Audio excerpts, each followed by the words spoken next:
मित्रों नमस्कार, VK education में आपका बहुत बहुत स्वागत है। मैं हूं कमलेश जांगीड़। और मित्रों आपको बता दूं कि आज जो मेरा है परिवीक्षा काल जो है वो पूर्ण हो गया है। आपको पता है कि मेरा जो सिलेक्शन है वो रीट 2017 वाली वैकेंसी में हुआ था, सामाजिक अध्ययन विषय से। लेकिन सिलेक्शन जो है वो रीसफल में हुआ था क्योंकि मेरे जो स्नातक में जो नंबर थे वो बहुत कम थे। रीट में तो अच्छे नंबर थे, 123 नंबर थे, लेकिन स्नातक के नंबरों की वजह से जो है मेरा सिलेक्शन रीसफल में हुआ था। जब मुख्य सूची में मेरा नाम नहीं आया था तो मुझे बहुत बड़ा दुख हुआ था कि ये क्या हो गया, तेरे साथ में 123 नंबर लाने की बाद में भी जो है तेरा सिलेक्शन नहीं हुआ, क्या हो गया।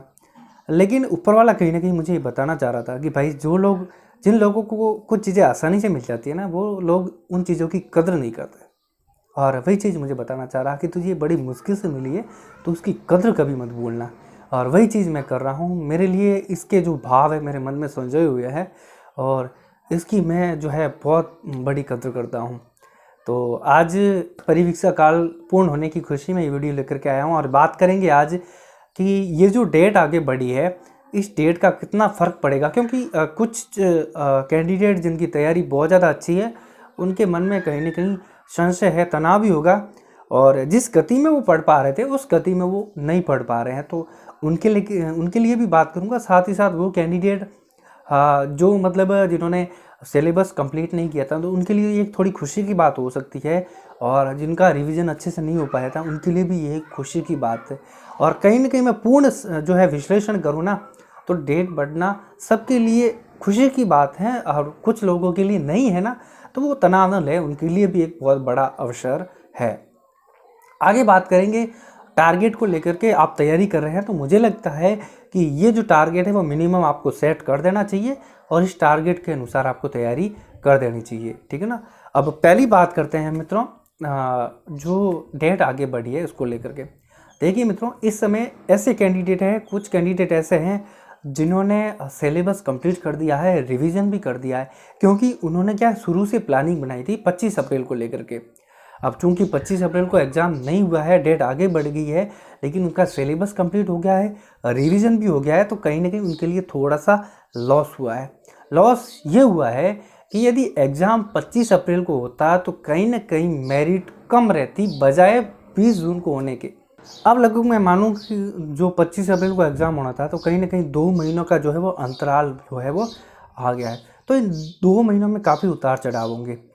अब यहाँ पर क्या होगा, कुछ कैंडिडेट ऐसे हैं जो शुरू से ही जो है जिस लय में तैयारी कर रहे थे, जिस तेज़ी में तैयारी कर रहे थे, अगर वो उसको बरकरार रख पाते हैं तो मैं श्योर कह सकता हूँ एक अच्छी रैंक के साथ में सिलेक्शन लेकर के आएंगे और रैंक भी ऊंचे पायदान पर होगी, ठीक है ना मित्रों। अब बात करूँ मित्रों उनकी जिनके मन में ये संशय था कि सिलेक्शन होगा नहीं होगा, क्योंकि उन्होंने क्या 25 अप्रैल को ध्यान में रखते हुए जो तैयारी की थी, लेकिन उसकी वजह से वो अच्छे तरीके से रिवीजन नहीं कर पाए थे, या कहीं ना कहीं उनका सिलेबस है जो है वो थोड़ा अधूरा रह गया था। तो संशय था कि सिलेक्शन होगा नहीं होगा, तो उनके लिए बहुत बड़ा अवसर है, क्योंकि ये 2 महीने आपके लिए बहुत बड़े साबित होने वाले हैं। इन 2 महीनों में यदि आप उसी लय के साथ में, तेज़ी के साथ में तैयारी रखते हैं और अच्छे तरीके से रिवीजन कर देते हैं, तो ये संशय जो है, ये जो आपका डाउट है वो दूर हो जाएगा और आपका सिलेक्शन भी श्योर हो जाएगा। मैं रैंक की बात नहीं करूँगा, क्योंकि जिनके मन में संशय था वो संशय ज़रूर दूर हो जाएगा।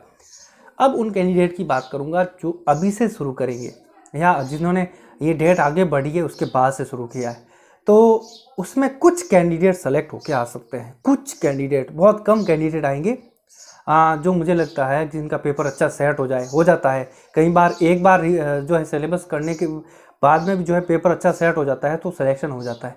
तो यहाँ पर कुछ कैंडिडेट ही आ पाएंगे। यहाँ पर मित्रों एक बात मैं ज़रूर कहूँगा कि यदि 25 अप्रैल को एग्ज़ाम होता ना, तो यहाँ पर ऐसे कैंडिडेट हैं जिनका 25 अप्रैल को सिलेक्शन नहीं होता, लेकिन 20 जून को एग्ज़ाम होने की वजह से यहाँ पर कुछ कैंडिडेट इसमें शामिल हो जाएंगे जिनका 25 अप्रैल को एग्ज़ाम होता तो सिलेक्शन नहीं होता। तो कहीं ना कहीं मुझे लगता है मेरिट जो है ऊपर जाएगी। लेकिन मित्रों यहाँ पर उनके लिए लॉस हो सकता है जो जिनका अगर 25 अप्रैल को एग्ज़ाम होता, सिलेक्शन हो जाता, लेकिन एग्ज़ाम डेट आगे बढ़ने की वजह से वो है प्रॉपर तरीके से थोड़े डिले बढ़ गए हैं और प्रॉपर तरीके से जो है वो अच्छे तरीके से तैयारी नहीं कर पा रहे हैं, या फिर उन्होंने ये सोच रखा है कि अपना तो सिलेबस कंप्लीट हो गया है तो ठीक है, धीरे धीरे पढ़ना है, क्या करना है, तो कहीं ना कहीं लॉस हो सकता है। मुझे लगता है जिस तरीके से आप तैयारी कर रहे हैं उसी तरीके से आप तैयारी करते रहिए। जिनका सिलेबस कंप्लीट हो गया है, रिवीजन हो गया है, क्योंकि आपके लिए बहुत बड़ा अवसर है एक अच्छी रैंक के साथ में सिलेक्शन होने का। तो मित्रों ये बात थी डेट को लेकर के कि डेट आगे बढ़ सकती है तो कितना फ़र्क पड़ेगा। अब बात करते हैं टारगेट को लेकर के। मित्रों ये जो मैं टारगेट बता रहा हूँ ये कोई मेरिट नहीं है, इसको मेरिट नहीं मानिए। ये मैं एक बता रहा हूँ सेफ जोन है, यानी इतना अगर आप टारगेट कर पाते हैं तो आप सेफ जोन में रहेंगे, आपका सिलेक्शन श्योर होगा, ठीक है ना। इसके नीचे भी मतलब आप लोग जो है वो दौड़ में शामिल है, लेकिन मैं एक सेफ जोन की बात कर रहा हूँ। तो इसको मेरिट नहीं माना है, कोई कट ऑफ नहीं माना, मैं ये कोई कट ऑफ को लेकर के कोई वीडियो नहीं बना रहा हूँ, एक सेफ जोन की बात कर रहा हूँ। जब आप तैयारी कर रहे हैं तो मुझे लगता है कि आपको पहले से टारगेट सेट कर देना चाहिए, ठीक है ना मित्रों। तो जब 54,000 की वैकेंसी की बात करें तो वहाँ पर क्या था, वेटेज ज़्यादा था, और वेटेज ज़्यादा वजह होने की वजह से जो है वो मेरिट थोड़ी हाई थी।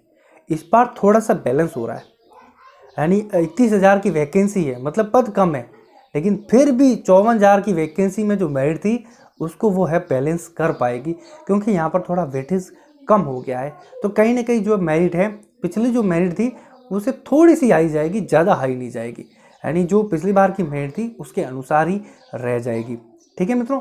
अब बात करते हैं सबसे पहले सामाजिक विज्ञान को लेकर के, सामाजिक अध्ययन को लेकर के बात करें तो यहाँ पर मित्रों मैं बताऊँ पद बहुत कम खाली है। मैं डीमोटिवेट बिल्कुल भी नहीं कर रहा हूँ, मैं ये कह रहा हूँ कि आप मतलब पूरी एनर्जी के साथ में आप जितना जोर लगा सकते हैं, SST वालों के लिए यही कहूँगा, जितना जोर लगा सकते हैं उतना जोर लगाइए। अगर आप पूरा दे पाएंगे ना तो आपका सिलेक्शन श्योर है। भले पद मैं कहता हूँ भले 100 भी आए, 200 भी आए, 500 भी आए, 1000 भी आए, उससे कोई फ़र्क नहीं पड़ना।